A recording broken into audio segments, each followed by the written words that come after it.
Halo, Assalamualaikum warahmatullahi wabarakatuh. Selamat pagi SMA Negeri 3 Cimahi. Gimana nih kabarnya? Semoga sehat selalu ya. Semoga kita semua selalu ada dalam lindungan Allah Subhanahu wa taala. Nah, adik-adik masih pagi. Nah, yang masih buka bantal, ayo bangun cepetan. Kita pemanasan. Pemanasan apa? Bukan lari-lari ya, tapi kita akan langsung menjelajah nih. Nah, menjelajah apa? Menjelajah TO3 yang sudah kalian kerjakan ya. By the way, kalian kalau bisa sambil lihat soal, boleh dibuka soalnya, gitu ya. Nanti biar pembahasannya lebih enak gitu ya, kalian sambil lihat soal, sambil lihat pembahasannya dari kakak kayak gitu ya. Nah, seperti biasa, kakak nggak akan bahas pelajaran yang lain ya. Tapi perkenalan dulu, barangkali ada yang baru lihat atau baru ketemu. Perkenalkan nama kakak, Kak Irfan. Nah, nama lengkapnya Irfan Setiadi, biasanya juga kalau di Tridaya Kak Irfan. Kakak tutor fisika dari Bimbel Tridaya ya.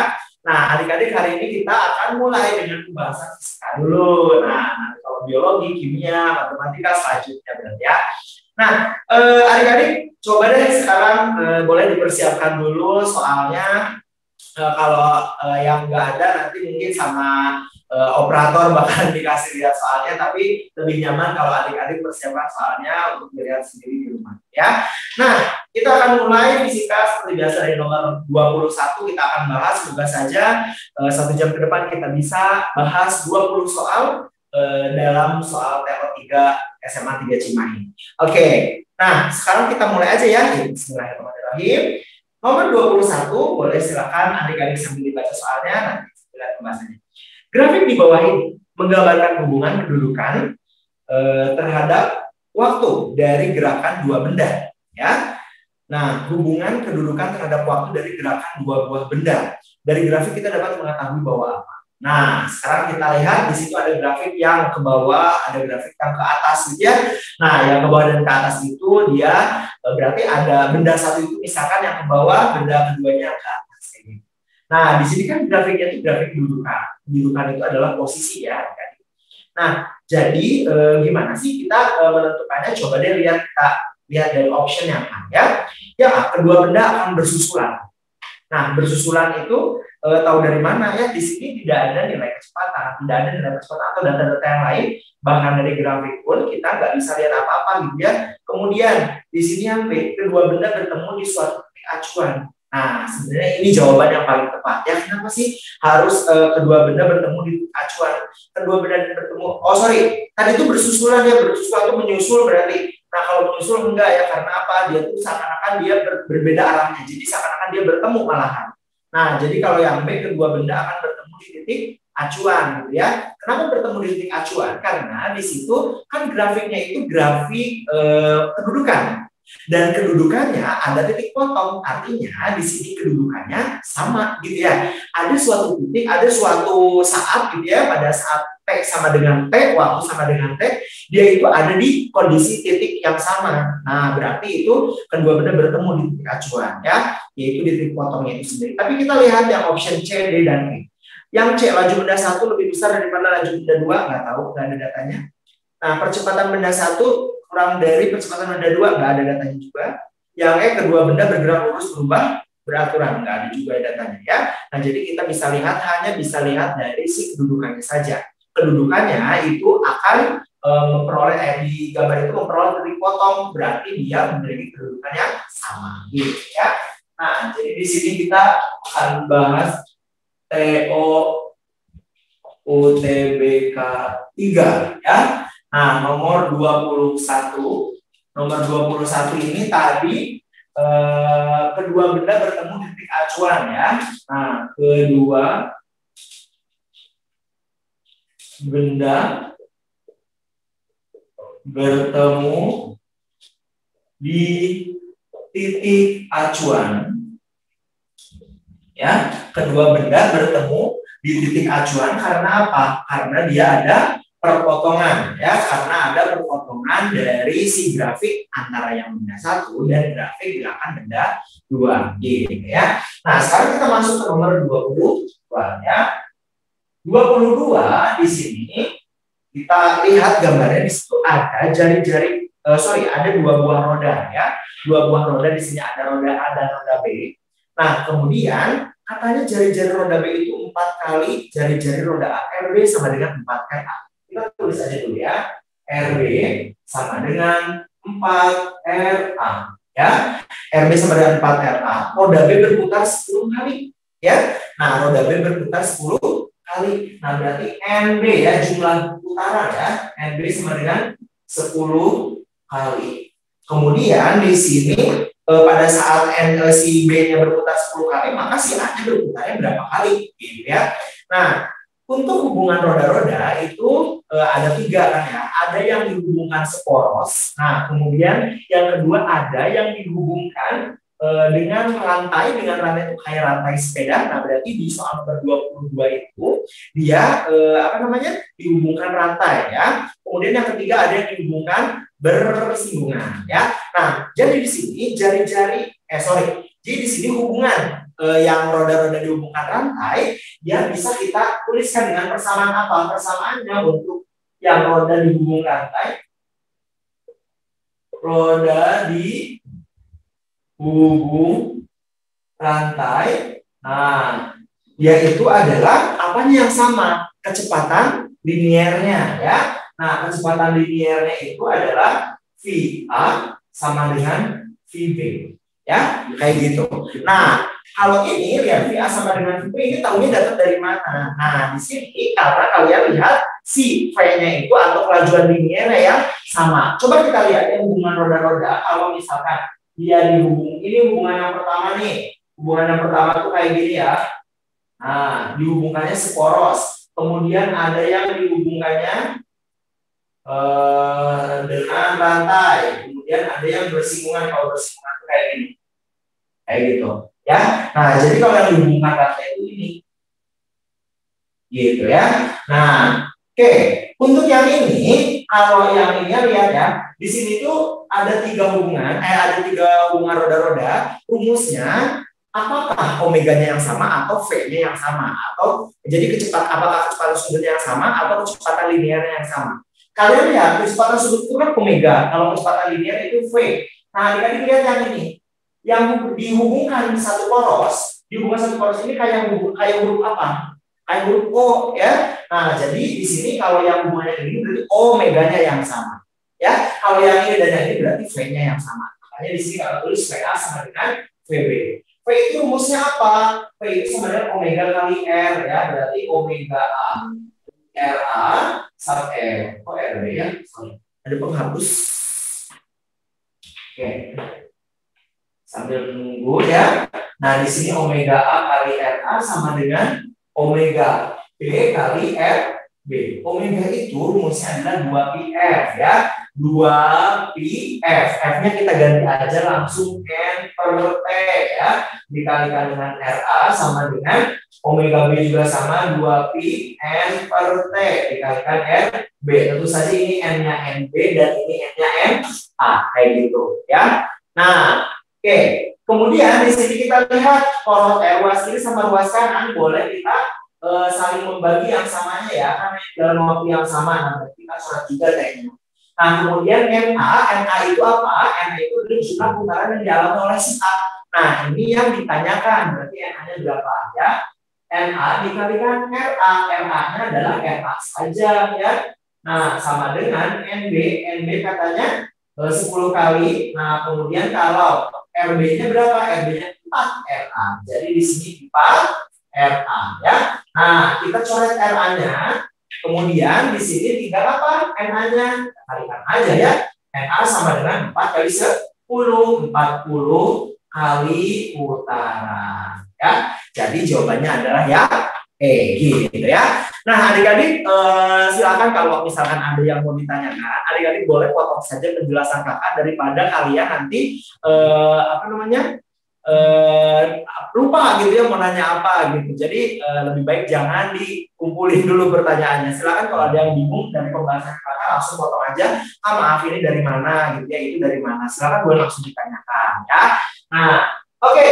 Ini nomor 22 dan nomor 22 jawabannya adalah yang E ya. Nah, kalau nomor 21 ini B jawabannya. Nah, yang ini jawabannya adalah yang E. Oke. Nah, kemudian di sini. Oke, kita akan lanjutkan ke nomor. Maaf, tulisannya kecil nggak kelihatan. Baiklah, ya kita akan besar ya. Gimana cara memperbesarnya? Kita zoom in. Oke, gitu ya. Nah, bentar. Aduh.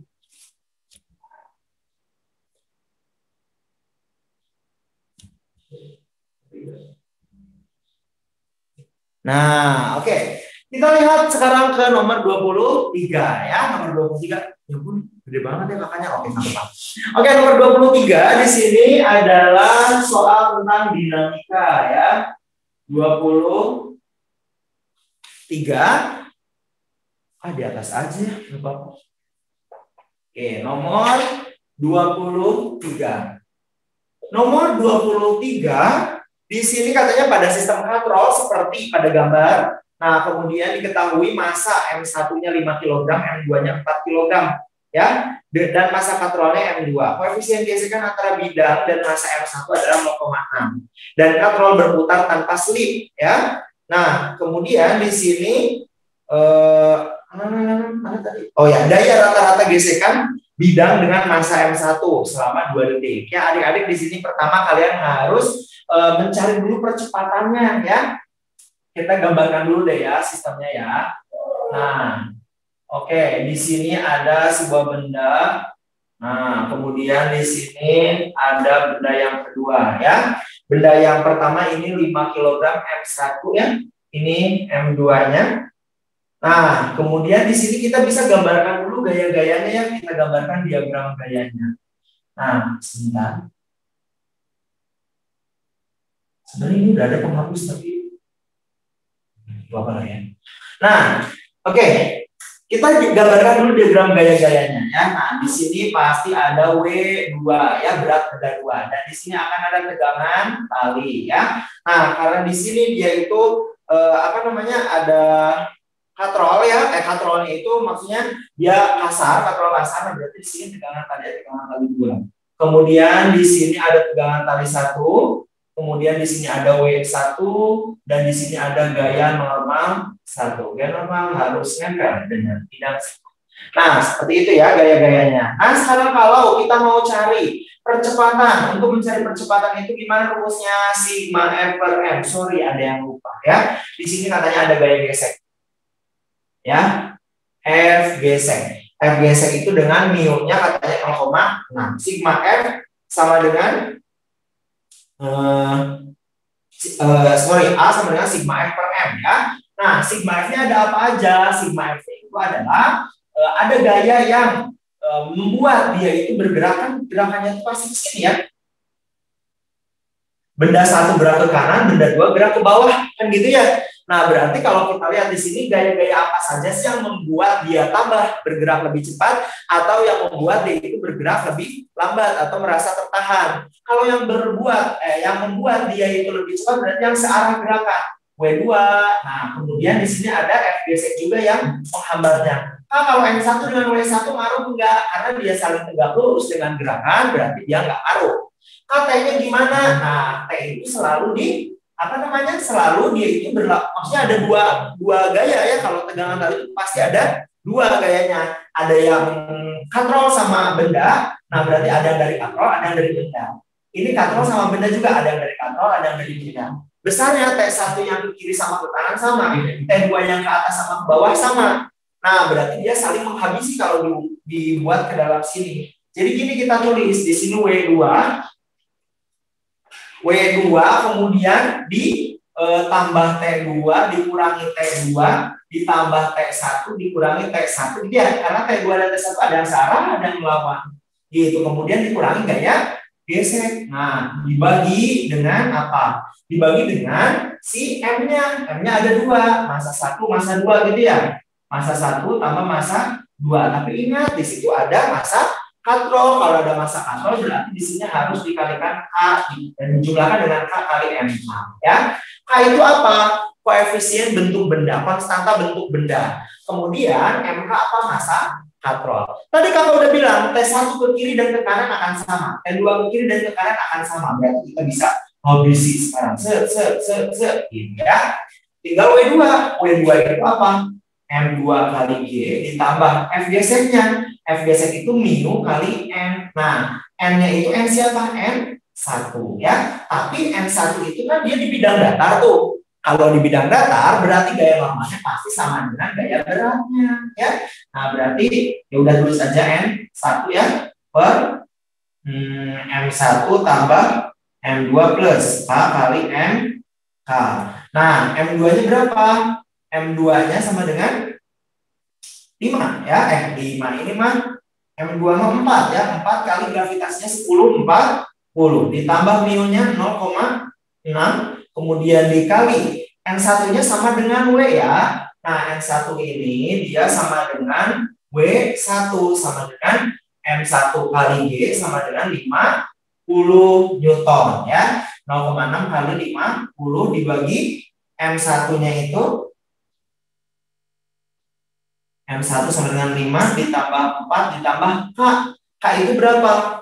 K-nya itu adalah konstanta bentuk benda. Katrol kita biasanya gunakan setengah untuk konstantanya ya. Adik-adik silakan ini harus diapalin ya, untuk silinder dan bola itu wajib diapalin ya.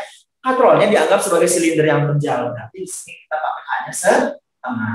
Setengah kali massa katrolnya 2 ya. 40 ditambah Sorry, ini dikurang ya, bukan ditambah. Nah, ini kan kurang.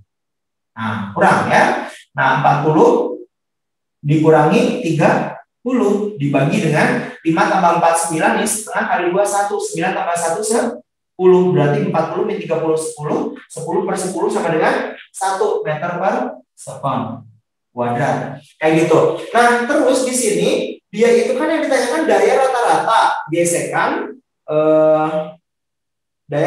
gesekan bidang dan massa M1 selama 2 detik gitu ya. Nah, ingat kalau daya itu kan apa? Daya itu adalah usaha per waktu gitu ya. Nah, di sini kalian bisa cari dulu usahanya itu pakai apa? F kali S gitu ya. Nah, tapi berarti butuh percepatan buat apa? Nyari S-nya dulu.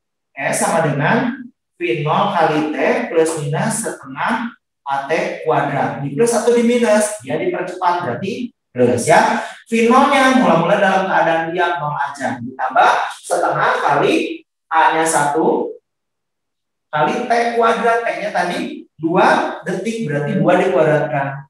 Jadi 4 lah gitu ya.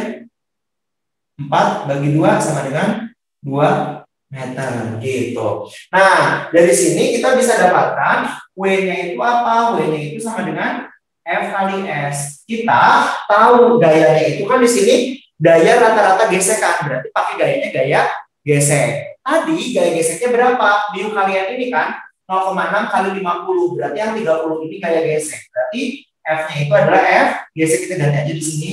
F gesek kali S. Gaya geseknya sama dengan 30 dikalikan S-nya sama dengan 2, berarti sama dengan 60. Dan kalau kamu mau hitung dayanya itu W per T sama dengan 60 dibagi T-nya sama dengan 2, 30 watt gitu ya. Atau 30 joule per detik sama aja ya, watt itu joule per detik. Oke, adik-adik gitu ya, itu untuk nomor 23 ya. Nah, sebenarnya ada kunci 3D-nya untuk nomor 23 ini, tapi itu berlaku kalau nggak ada gaya geseknya dan ya nggak ada gaya geseknya ya. Kalau ada gaya geseknya berarti gini aja, manual gitu ya, pakai hukum 2 Newton, kalian harus analisis gaya-gayanya. Gampang kan sebenarnya. Oke, nomor 24 ya. Nomor 24 di sini, sebuah satelit berada pada orbit mengelilingi bumi. Perhatikan parameter-parameter di bawah ini ya. Nah, di sini ada jarak dari pusat bumi, kemudian massa bumi dan massa satelit ya. Yang ditanyakan adalah percepatan gravitasinya, G-nya itu yang dialami oleh satelit bergantung dengan apa? Kalau ditanyakan bergantung dengan apa, terus yang ditanyakan yang apa aja yang mempengaruhi gitu ya. Nah, kalian gampangnya lihat dari rumusnya aja ya. Ingat nggak rumusnya? Nah, silakan dipelajari lagi ya, rumus-rumusnya harus bukan dihafal ya, lebih baik kalian banyak latihan aja biar hafal sendiri. Nah, rumus untuk percepatan gravitasi apa sih? Untuk mencari percepatan gravitasi itu G kecil sama dengan G besar kali M besar per R kuadrat ya. Ini rumusnya. Nah, ini adalah apa? Dia adalah percepatan gravitasi. G besar apa? Konstanta gravitasi. Masih kelihatan nggak? Jadi kelihatan. M-nya apa? M-nya adalah massa. Massa siapa? Massa yang mengeluarkan medan gravitasinya. Jadi kalau misalkan di sini kan ada satelit mengelilingi bumi, si satelit itu dapat medan gravitasi atau percepatan gravitasi bumi. Ya berarti massanya massa bumi gitu ya. Nah, R-nya apa? Jarak.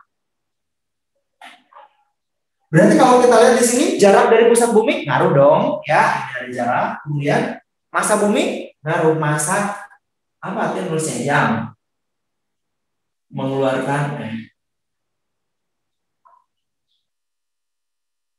medan gitu ya. Nah, berarti massanya massa siapa? Bisa massa bumi atau massa bumi atau massa satelit. Nah, di sini yang mengeluarkan medan gravitasinya itu adalah massa bumi. Si buminya berarti massa bumi. Sorry, kakak lupa kasih tahu. Ini kakak nulis medan itu gimana maksudnya? Jadi percepatan gravitasi sama dengan medan gravitasinya, sama aja. Lanjut ke nomor 25. Bentar, ini jawabannya apa? 30 watt D ya.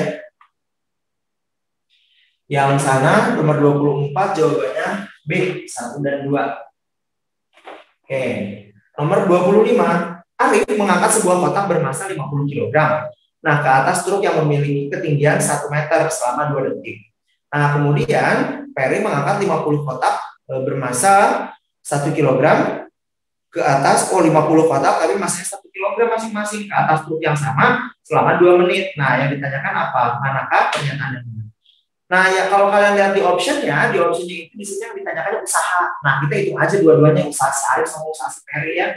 Nah, usaha Arif, W Arif sama dengan apa? Nah, di sini usahanya itu apa? Dia menaikkan benda atau dia mengubah ketinggian suatu benda. Kalau mengubah ketinggian atau mengubah kedudukan suatu benda, dia pasti kaitannya dengan energi potensial. Nah, berarti di sini pakai MGH aja. MGH ya. Massa yang dibawa oleh si Arif berapa? Dia tuh punya sebuah kotak 50 kg, berarti jumlahnya ada 1, terus massanya 50 ya. Nah, kemudian dikali dengan gravitasinya, gravitasi itu 10 kali H-nya adalah 1 meter. Nah, berarti di sini sama dengan 500 Joule. Sekarang kalau usaha si Peri MGH juga. Nah, di sini si Peri itu dia mengangkat 50 kotak, jumlahnya ada 50.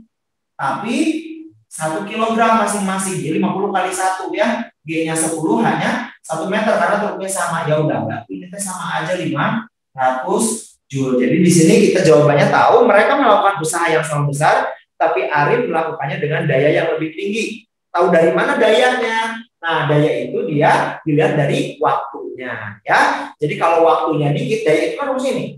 Usaha per waktu. Kalau waktunya kecil, dayanya besar. Kalau waktunya besar, dayanya kecil gitu deh.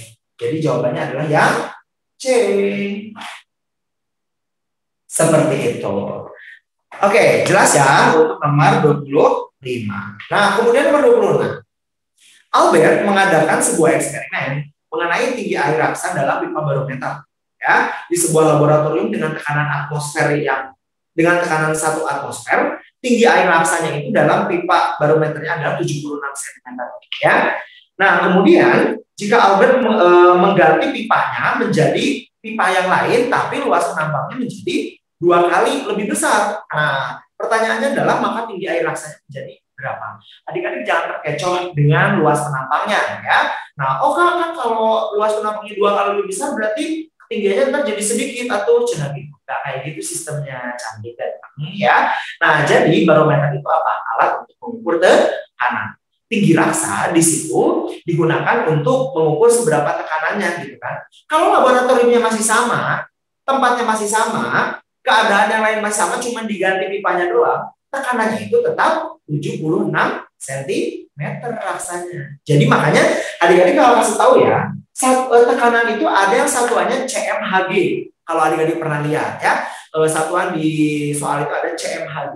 Hg itu apa? Hidragirum. Mungkin adik-adik pas belajar kimia lihat di tabel periodik ada Hg. Hg itu hidragirum, maksudnya apa? Itu tuh raksa. Ya, cmHg berarti sentimeter raksa. Nah, sentimeter raksa itu berapa? Tekanannya itu sama dengan tekanan yang diberikan 76 cm oleh si raksa. Kalau tempatnya sama kan tekanannya masih sama. Berarti nggak mungkin dia jadi lebih pendek atau jadi lebih tinggi gitu ya. Nah, kalau tempatnya masih sama, dia masih punya ketinggian raksa yang sama. Jadi jawabannya masih 76 cm. 26 ya, sorry. 26 itu adalah 76 cm. Tetap sama karena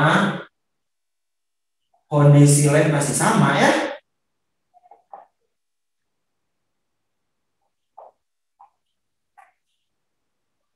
Oke, seperti itu ya.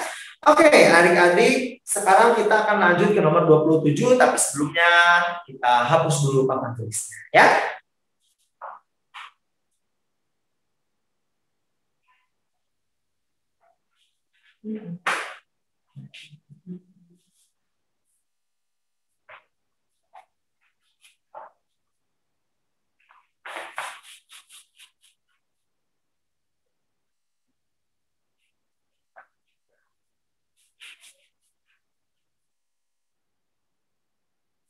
Oke, kita lanjutkan ke nomor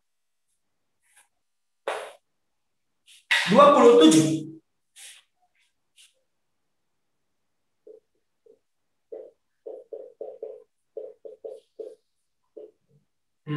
Nomor 27. Nomor 27, sebuah balok kayu dengan massa M bergerak dengan kemajuan V ya. Nah, kalau kita lihat gambar si baloknya itu dia geraknya ke kiri ya. Nah, pada lintasan garis lurus. Seberapa cepat peluru yang bermassa M? Jadi ada peluru pengen menghentikan balok gitu. Nah, kecepatan pelurunya berapa? Biar si balok itu berhenti dengan asumsinya apa? Si peluru itu nabrak balok terus diam di dalam di dalam balok gitu ya. Nah, ya peluru tetap bersarang di dalam balok. Berapa kecepatan? Nah, di sini kita akan gunakan hukum kekekalan momentum ya. Hukum kekekalan momentum. Hukum kekekalan momentumnya adalah di sini ada dua buah benda, berarti balok sama peluru ya. Nah, di sini massa balok dikali kecepatan balok ditambah dengan massa peluru dikali kecepatan peluru gitu ya. Sama dengan apa? Karena tadi untuk si balok dengan peluru itu dia peluru itu bersarang di dalam balok gitu ya. Nah, berarti massa balok dan massa peluru setelah tumbukan dia bergabung. Jadi di sini kita gabungin MB tambah MP dikalikan dengan kecepatan kecepatan mereka berapa gitu ya setelah bertumbukan. Nah, tadi katanya pengen menghentikan si balok gitu ya. Jadi si peluru itu menghentikan balok. Nah, kalau dia menghentikan balok berarti kan peluru juga berhenti. Artinya kecepatan di sini sama dengan 0 dong. Nah, di sini bisa kita langsung aja masukin deh massa balok. Di situ massa baloknya M besar ya.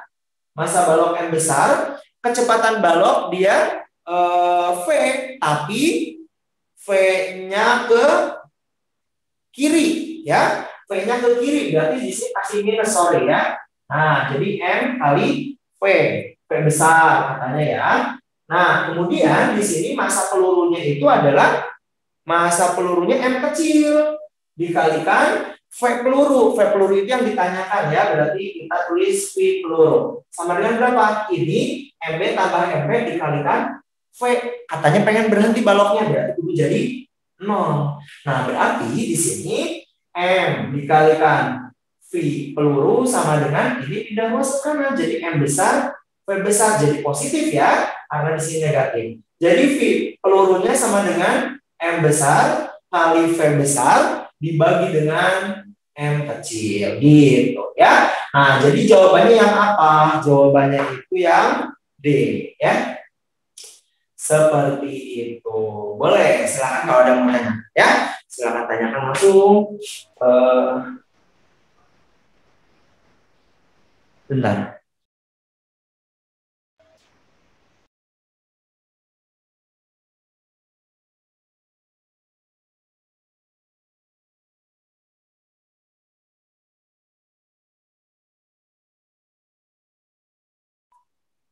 Oke, nah sekarang kita lanjutkan ke nomor 28 ya.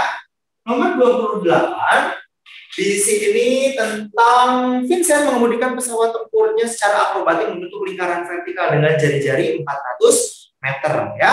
Berapa besar kecepatan pesawat agar di lintasan terendahnya dia mengalami gaya normal 77,4 kali beratnya. Nah, kita gambar dulu deh gampangnya, takut bingung. Nah, di sini kita bisa analisis gayanya. Lintasan vertikal itu maksudnya kayak gini, kayak roller coaster gitu ya. Biasanya roller coaster kan vertikal gitu. Ini lintasannya misalkan, tapi di sini yang ditanyakan itu adalah pengen di lintasan terendah di sini. Di lintasan terendah itu dia punya gaya normal yang besarnya 7,4 kali beratnya. Jadi kalau dia punya beratnya sama dengan W, ya, nah dia punya gaya normal juga di sini. N, katanya N-nya itu sama dengan pengen 7,4 kali beratnya, berarti 7,4 W kayak gitu, ya. Nah, di sini kita mau nyari kecepatan. Kalau gerakannya melingkar, dia vertikal melingkar gini, yang namanya melingkar, kita nggak akan jauh sama yang namanya sentripetal ya. Ada yang namanya gaya sentripetal. Jadi di sini gaya sentripetal itu sama dengan apa? Sama dengan total dari gaya ini. Kalau di sini 7,4 W, di sini W, berarti total itu yang menang siapa? Pasti yang menang itu si N-nya. Gitu ya, kita tulis aja di sini N min W. Karena gaya sentripetal itu dia selalu mengarah ke pusat lingkaran. Pusat lingkarannya kan di atas gitu ya. Ke atas gitu maksudnya. Nah, sini. Nah, jadi yang searah dengan FSP positif yang melawan dia negatif. Berarti FSP-nya apa? Kita bisa masukkan M kali V kuadrat per R sama dengan N-nya 7,4 W dikurangi W. Nah, di sini M kali V kuadrat per R sama dengan 7,4 W dikurangi W, berarti sama dengan 6,4 W. W-nya kita uraikan, jadi M kali G. Jadi 6,4 dikali M kali G. M-nya coret, gitu ya. Kalau di sini diketahui jari-jari, berarti langsung aja masih kelihatan Mas ya. V kuadrat sama dengan 6,4 dikali G dikali M ya. Nah, berarti V-nya itu sama dengan akar gitu ya. 6,4 dikalikan G-nya 10 kali R-nya 400. 6,4 kali 10 ya 64 ya. 400 ya udah 464 akalin. Berapa 64 akarnya? 8. Dikalikan dengan 400 akarnya 20. 8 kali 20 berapa? 160. Jadi ini V-nya sama dengan 160 meter per sekon ya. Jawabannya itu adalah yang D. Seperti itu ya. Lanjutkan nomor 29 ya. Nomor 29, sebuah balok kecil melalui lintasan seperti pada gambar. Jari-jari lingkarannya adalah 8 meter. Jari-jarinya ya. Seluruh lintasan dilalui balok licin sempurna. Oh ya. Seluruh lintasan yang dilalui balok licin sempurna. Kelajuan bola di titik A supaya balok bisa mencapai titik B. Ya. Nah, kita pakai hukum keekalan energi mekanik ya. M ya. Nah, apa itu? EM-nya itu adalah efek-efeknya jadinya EPA tambah EKA sama dengan EPB tambah EKB gitu ya. Tapi di sini kan yang ditanyakan itu kelajuan di titik A gitu ya. Harus berapa? Nah, titik A itu dia nggak punya energi potensial karena dia di dasar. Gitu ya. Nah, kemudian di titik B-nya di sini kita pakai kelajuan minimum aja, berarti di sini kita gunakan misalkan sampai ke 0 gitu ya. Nah, jadi kita langsung aja masukin ke EKA sama dengan EPB. EKA apa? Setengah M VA kuadrat ditambah M G H B, ketinggian B-nya. Cerot gitu ya, berarti VA kuadrat sama dengan 2 kali G kali HB. VA-nya sama dengan akar 2 kali 10, HB-nya ketinggian B itu 2 kali jari-jari kan? Berarti 8 kali 2 berapa? 16 ya? 16 gitu. Jadi di sini akar 320 ya. Nah, VA-nya sama dengan akar 320. Nah, itu untuk kecepatan minimal ya. Nah, kalau kalian lihat kalau kalian hitung-hitung itu ya, akar 320 itu kan dekat-dekat sama siapa? 320 itu dekat sama paling gini. Kan 320 itu belum nyampe 400 ya. 400 itu akar dari 20. Akarnya 20. Nah, jadi kalau dia 10 gitu ya, kalau dia kecepatannya 10 dia belum nyampe. Kalau 20 dia baru lewat gitu ya. Nah, baru lewat dari si akar 320 ini. Berarti jawabannya adalah ini minimal akar 320, berarti di sini kita gunakan VA-nya itu yang 20 meter per sekon gitu ya. Nah, jadi kita lihat yang paling mendekatinya gitu. Karena kalau misalkan pas di 0 banget gitu ya, pas di 0 banget ntar pas udah ke atas, nyampe ke atas langsung turunnya jatuh gitu kan, pengennya mah kayak gitu ya kalau kayak orang master gitu. Jadi minimal ya, di akar 320. Sekarang lanjut ke nomor 30 ya. Seorang siswa sedang melakukan eksperimen pada pergerakan harmonik sederhana.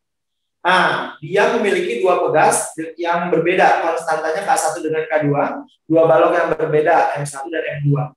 K1 sama dengan 2K2.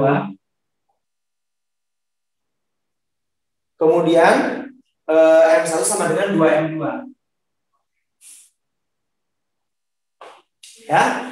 Nah, yang ditanyakan itu adalah dengan periode terpendek dari option A, B, C, D, E itu yang mana? Ya, yang periode terpendek. Lihat rumusnya. Kalau rumus periode itu T sama dengan 2pi akar M per K. Ya. Nah, jadi kita lihat M-nya sama K-nya aja karena 2pi mah semuanya sama gitu ya, dia konstan. Nah, sekarang option A. Option A, T-nya berarti akar apa? Kan di situ pegas K1 balok M1 ya. Pegas K1 itu berarti pegas K1 balok M1. M1 itu 2M2, berarti di sini 2M2 dibagi dengan K1 ya, berarti 2K2. Ya, ini coret-coret tinggal akar M2 per K2. Yang B. Kelihatan ya. Oke, yang B pegas K1 balok M2. Pegas K1 balok M2. K1-nya 2K2. Baloknya M2, M2 aja. Salah kebalik. M2 per 2K2 kan M-nya yang di atas. M2 per 2K2. Ya, yang C. Yang C itu pegas K2 balok M1. Pegas K2 balok M1 berarti T sama dengan akar 2M2 per pegas K2, K2 aja. Nah, yang D sama dengan D itu T-nya sama dengan akar pegas K2 balok M2. Nah, berarti di sini M2 per K2. Nah, kita lihat konstanta di depannya. Ini 1 M2 per K2 ya, karena ini 2-nya habis. Yang ini 1 per 2 dikali M2 per K2. Yang ini 2, ini 1. Jadi yang paling kecil yang mana? Yang B jawabannya. Ya. Nah, ini yang kalian. Oh, geserin. Oke, nah gitu ya. Seperti itu. Ya, kakak hapus dulu ya papan tulisnya. Kak, mau nanya. Yo. Itu yang rumus T itu dari mana, Kak? Rumus T itu dari mana? Nah, sebenarnya di sini rumus T itu dari mana? Itu dari T itu kan 2pi sorry bentar. T itu sama dengan 2pi per omega ya. Nah, jadi omega itu akar K per M. Kayak gitu ya. Nah, itu dapatnya dari mana? Nah, itu rumus untuk periode getaran harmonik ya. Coba deh dilihat lagi materi getaran harmonik ya. Kalau mau penurunan rumusnya berarti kamu tinggal turunkan aja dari omega gitu. Kelas 10 ya? Ya betul, kelas 10. Kelas 10 semester 2 paling akhir. Nah, silakan dilihat lagi materinya ya. Ini ada kok rumusnya. Biasanya ada getaran harmonik itu ada dua ya, ada yang bandul sama yang pegas. Kalau yang bandul itu biasanya, bukan biasanya, pakai rumus itu T sama dengan 2pi akar L per G ya untuk bandul. Nah, kakak tulisnya di sini ini untuk pegas. Nah, kalau bandul T-nya sama dengan 2pi akar L per G. Kakak ngapalinnya gimana? Rumus periode ini pakai titin sama tatan. Ya, kamu tahu tatan kan? Baby tatan yang pipinya itu ya. Nah, jadi tatan punya 2 pipi gemuk. Gemuk itu M dulu baru K gitu, gemuk. Kalau yang ini titin, titin punya 2 pipi langsing, M dulu baru G kayak gitu ya. Itu mah cara ngapalin aja sih ya. Seperti itu. Ada lagi yang ditanyakan? Oke, cukup ya. Kakak hapus dulu papan tulis.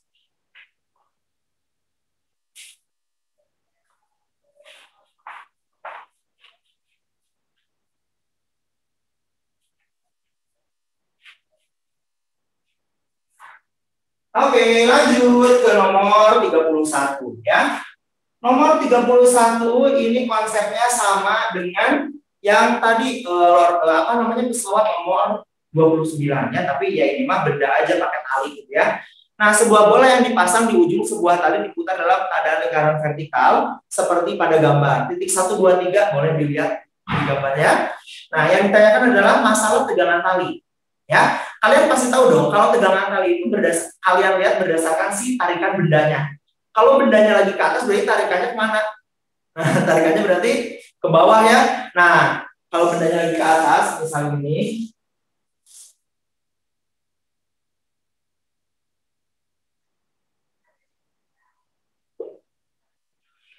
Nah, kalau dia lagi di atas,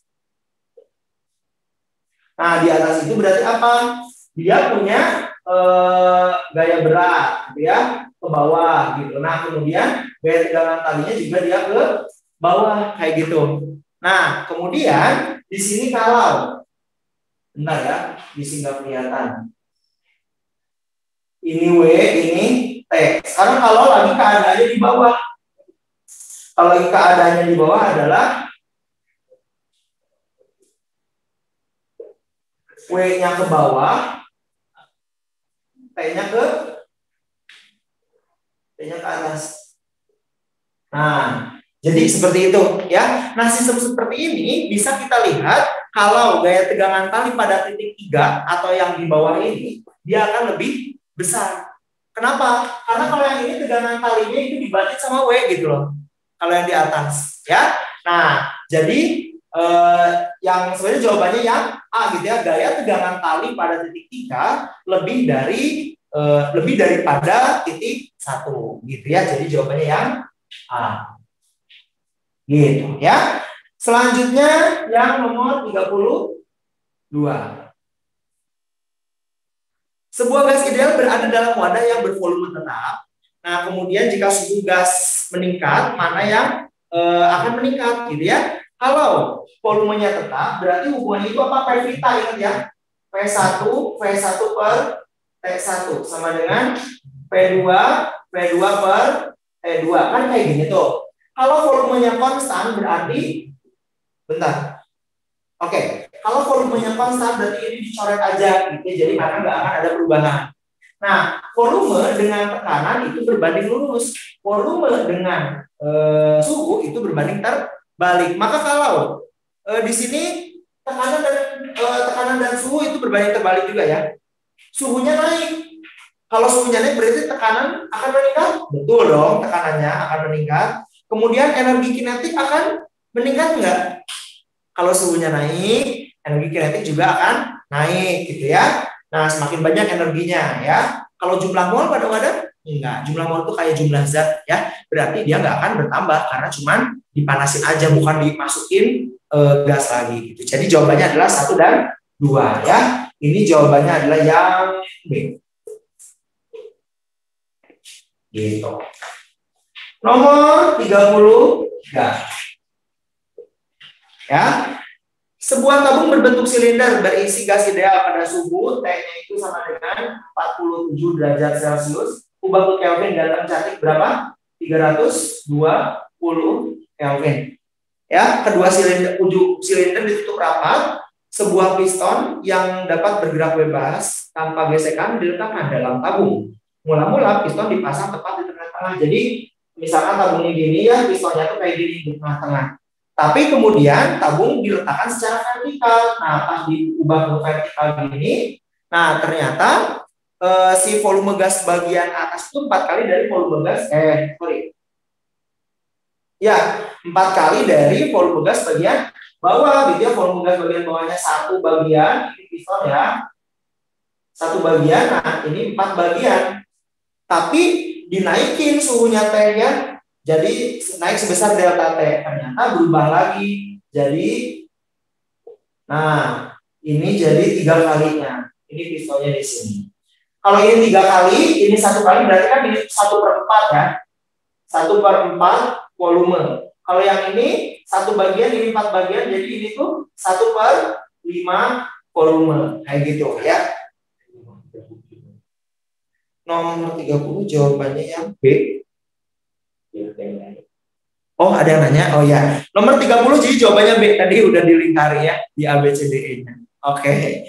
Nah, 1/5 V, nah ini 1/4 V setelah dipanaskan ya. Nah, kemudian pernyataan yang berikut yang benar adalah proses pemanasan tersebut terjadi pada proses isohorik karena volume gas tetap ya. Betul ya, volume gas tetap karena ya wadahnya nggak mana-mana ya.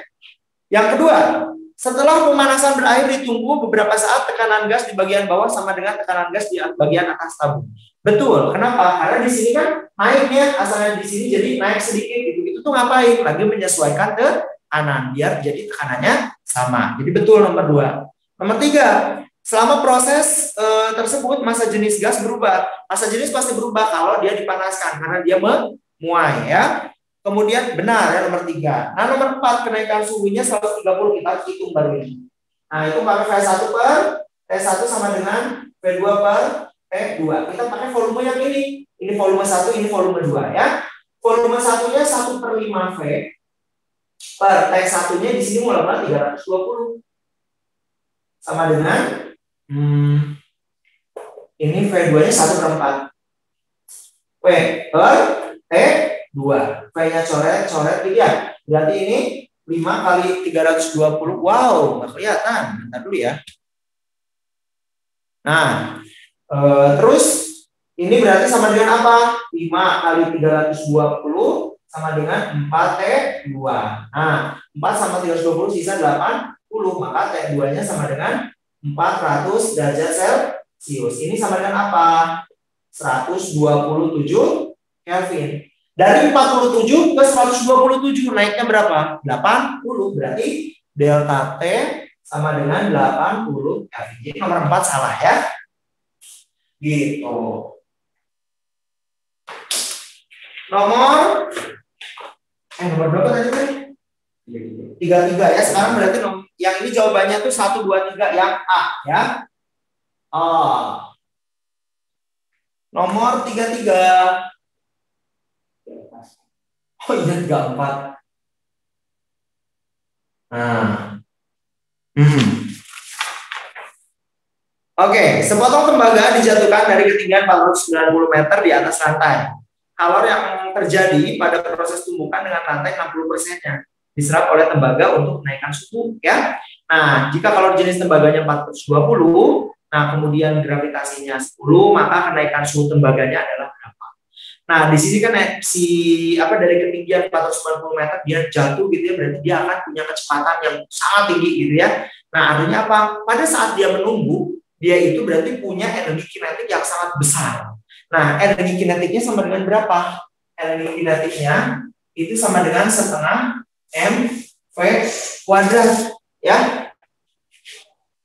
Nah, v kuadratnya berapa? Kita harus cari dulu ya.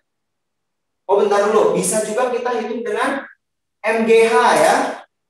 Ada masanya nggak tapi?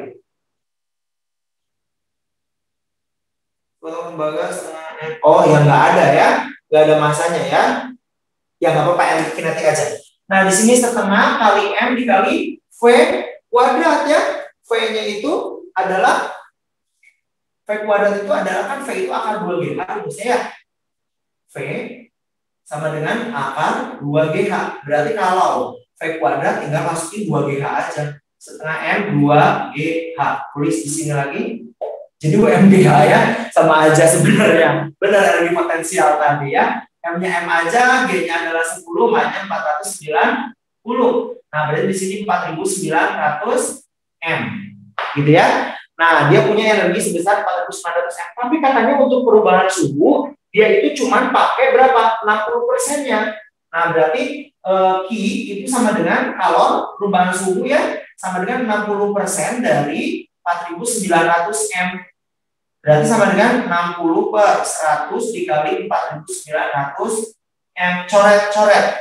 49 dikali 60. Nah, ini dapat berapa? Bentar ya, Pak Ibu.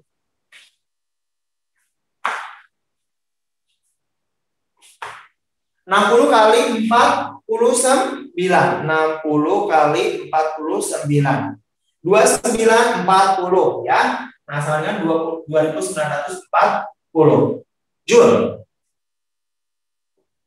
Pakai M ya. M.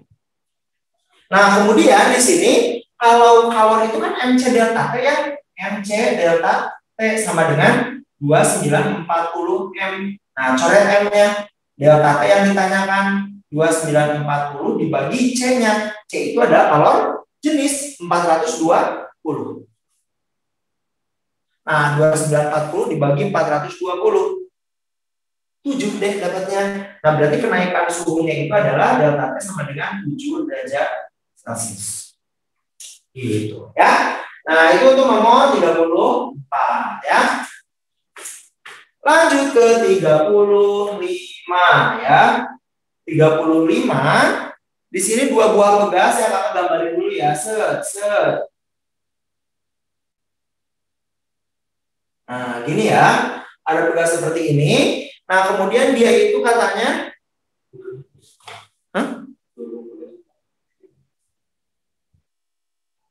iya salah ya. Itu kan 36. 35, sorry.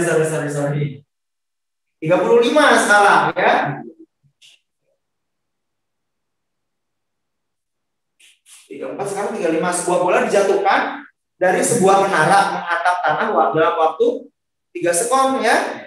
Jika bola itu diluncurkan mendatar dari puncak menara dengan kelajuan 10 meter per sekon, berapa jauhnya dari dasar menara letak jatuh bola itu? Oke. Nah, di sini ada seperti ini. Nah, kayak gitu kan. Dia itu mula-mula dikasih kecepatan mendatar. Ya, adik-adik ini ditanyakannya itu adalah jarak jatuh menara ya, jauhnya dari dasar menara ini X-nya. Ini pakai konsep apa? Graf parabola. Graf parabola itu adalah paduan dari GLB GLB. Di sumbu X dia GLB, di sumbu Y dia GLB. Kalau yang ini kan yang ditanyakan jarak mendatar. Jarak mendatar berarti pakai GLB aja. GLB itu S sama dengan V kali T. Nah, oke. Nah, V kali T berarti kalau S itu adalah X, kita cari X, V-nya harus V mendatar. V mendatar kan memang udah diketahui ya. Kelajuan mendatar 10 meter per sekon. 10 kali T-nya berapa sekon? 3. Ya udah 30 meter gitu ya. Sekarang lanjut 36. Nah, ini baru yang dua buah pegas. Kak Irfan, kenapa sih? Oke, dua buah pegas ada gambarnya seperti ini. Nah, kemudian di sini dia itu mula-mula kedua pegas memiliki panjang tak tegang sebesar L. Ini L ya. Ini L. Nah, kemudian dia itu ditarik ke titik A gitu ya. Lihat gambar cenah, ini titik A-nya. Nah, jadi kan keadaannya itu gimana? Keadaannya itu si pegasnya ini jadi kuel misalkan gitu ya. Nah, yang ini gimana? Jadi itulah ya. Jelek banget, bentar.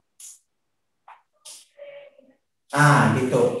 Nah, kalau di sini sebesar X, gitu ya, ini sebesar sejauh X, berarti yang ini tuh jadi berapa? Yang ditanyakannya itu adalah usaha yang dilakukannya oleh kedua pegas, gitu ya. Usaha itu sama dengan apa namanya teh? Pakai energi potensial pegas, ya. Energi potensial pegas rumusnya apa? Energi potensial pegas itu sama dengan setengah kali K kali delta L kuadrat. Ya, konstantanya sama gitu ya. Karena nggak ada apa-apain, maksudnya nggak akan berubah konstantanya. Nah, delta L-nya aja yang berubah, tapi ini harus dikali 2. Karena apa dikali 2? Karena ada 2 tugasnya. 2 yang dicoret dengan ini, sisa kali delta L aja. Nah, delta L-nya apa? Delta L itu adalah ini. Ini kan panjang akhir pegas ya. Panjang akhir pegasnya kita pakai Pitagoras. Kalau di sini L, di sini X, berarti di sini adalah panjang ini tuh akar gitu ya. L kuadrat dikurangi X kuadrat. Kan gitu, dikurangi ditambah ya. L kuadrat tambah X kuadrat. Nah, kemudian yang ini kalau perubahan panjangnya itu kan yang ini dikurangi panjang awal. Berarti ini kurang ini terus dikuadratkan. Jadi di sini kelihatan nggak Kak? Kali L akar ya. Oh ganti jadi X kuadrat tambah L kuadrat yang dia ada di option. Dikurangi L kuadrat. Oh enggak, L di kuadrat. Ya. Jadi jawabannya adalah yang E. Ini C, ini E. Gitu ya. Oke.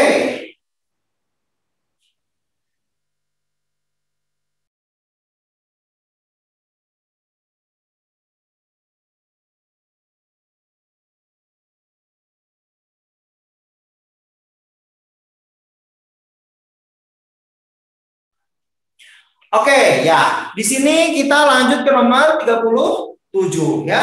Nah, karena waktunya udah 1 jam ya adik-adik, mohon maaf hari ini kita tidak bisa full menjawab 20 soal.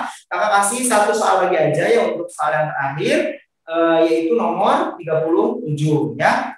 Nah, sebenarnya nomor 38, 39 sama 40 gampang kok. Jadi kalian bisa coba dikerjakan sendiri semua ya. Seriusan ini mah gampang, emang benar gampang ya. Nggak bohong. Nah, nomor 37, 2 buah partikel masing-masing bermuatan Q1 dan Q2 tapi nggak diketahui besar dan jenisnya apa. Mereka terpisah sejauh D, antara kedua muatan itu adalah ada titik P. Ya, yang jaraknya itu 2/3 dari Q1 ya. Nah, jarak kuat medan di titik P sama dengan 0. Jika kuat medan di titik P sama dengan 0. Oke. Nah, berarti yang mana pernyataan yang benar? Yang nomor 37 kakak di sini aja. 37 ini sebenarnya harus cek ya.